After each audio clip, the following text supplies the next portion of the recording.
Hello, Michael Sagner here, talking about decentralizing assessment, which is nothing less than reinventing educational certification.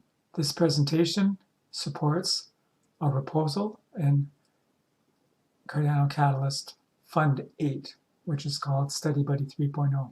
So the standard model for verifying credentials in general, something like this. This comes from Wikipedia, generally true, no doubt. There are three players in this process. There's an issuer, a holder, and a verifier. The issuer typically is an institution, shown here no doubt by this icon that looks like a temple, to represent a university, a government, some other kind of school. Taking the example of a driver's license, the government issues a physical driver's license, and the person out here, let's say this is you. You got your driver's license, it's yours, and if you want to, you can show it to someone who asks to see it. That person would be the verifier. It could be a company or whatever, a school, an entity. They request proof. Let's say, for example, this is me, and I am offering you a job as a delivery person, and I want to see your driver's license. So you can create a presentation of proof for me. In other words, you can show me the driver's license. And it's my job to verify that I'm happy with that driver's license. For example, it's not out of date.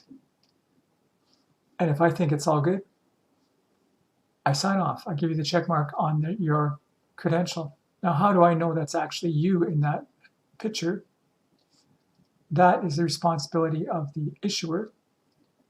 They are giving the credential. They are attesting that that is you. And the record of their attestation, like their statement that that is you, goes into a trust registry. And there'll be many different providers, for example, of driver's licenses in that trust registry. If you're from another jurisdiction, I could ask. That would be available in the trust registry. If it doesn't appear in the trust registry, then you have a problem, or we have a problem. So that's generally how it works. Generally, these trust registries do demonstrate for the verifiers that that credential is legit. I find this image quite funny in the one sense that everything is issuing out from the issuer. In other words, like all the arrows are going out from the issuer. They're not two-way things. It's kind of funny. Let's look into each of these dynamics separately. And we'll start with the dynamic between the issuer and the holder. And we're going to look at that in terms of the educational credentialing. So to do that, we're going to rename these players. The issuer typically is going to be a school of some kind. A university, a college, a high school, K-12, or some other kind of school. And we'll call them they. Okay? The holder, educationally speaking, is the learner. And let's say that's you. The verifier, let's call that person the requester, because that person is going to be making a request. And let's say I'm the verifier. I want to see something from your educational background for some reason. So we'll start with this dynamic here between the learner and the school in the lens of credentialing. So in the lens of credentialing, it's all about testing. Even though the school does provide a learning experience, it's really all about testing, right? Schools evaluate learners with tests, typically standardized multiple choice tests, and schools give learners grades, which are typically numbers, numeric, quantitative data. When all these ducks are in a row, the school will issue some kind of proof, a diploma, a certificate, a degree, and the learner, that's you, you want to have one of those for some reason. You want the piece of paper. So you become a candidate, or in some cases, a customer of that school. So that's the dynamic between the learner and the school as far as credentialing goes. It's about the testing. The dynamic between the learner and the requester, or the holder and the verifier, is like this. Let's say I have a reason to ask you for some proof. I want to offer you a job. The job requires a high school diploma, so I'm going to ask to see your diploma. Want the job? You will share it out to me. You will show me the proof. You'll show me your high school diploma. So this dynamic has to do with proof. There's the dynamic between the school and the requester, or the issuer and the verifier. If I have a reason to ask for proof, how do I know that's really you that did the test?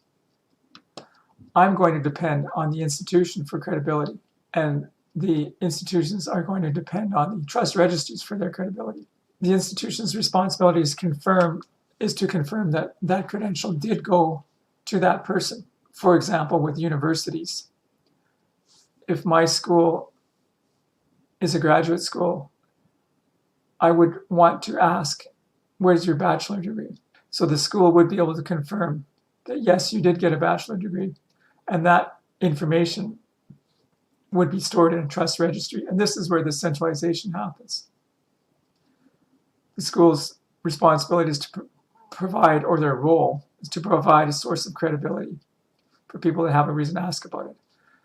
Now, I say credibility with some reservation, because all of these institutions that are relying on these standardized multiple choice exams, I would argue, are fundamentally lacking credibility, as in what is called validity, meaning that these tests don't really measure what they're purporting to measure in many cases.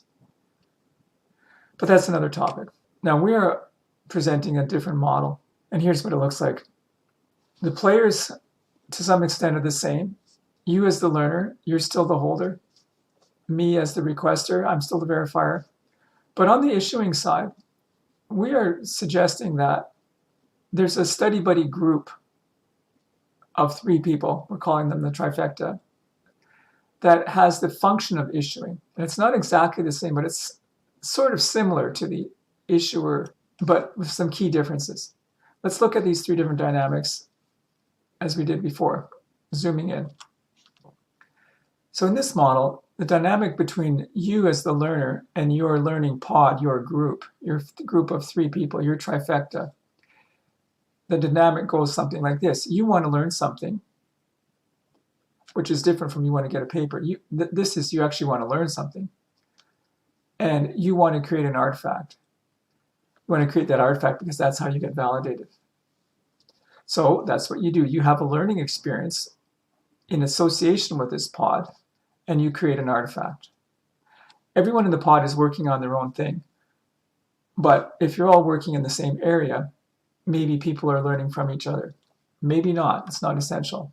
Each person has created an artifact, and the group members validate that artifact for each other. That's where this validation comes in.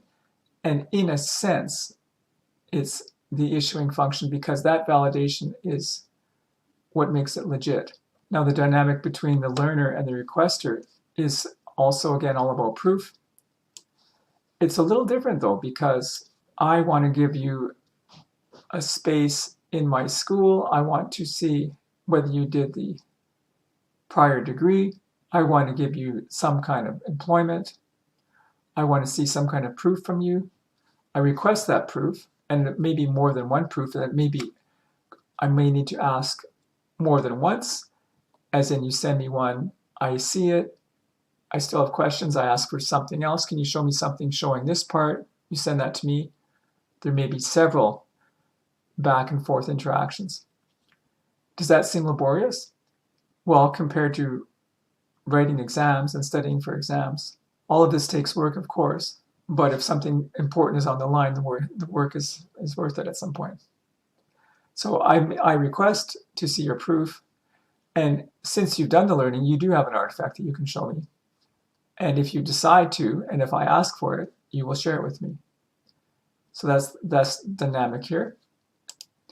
The last dynamic between the requester and the pod. Now this is the most, let's say, unconventional part of this model, because we're not asking for an evaluation of the quality. We're only asking for an evaluation of whether the artifact was submitted and whether that person was the one who submitted it. That's all that's being validated. So again, The learning is happening in the learning pod. People are learning from each other and with each other. And they confirm for each other, yes, you are the one that did that, whether that proof is genuine.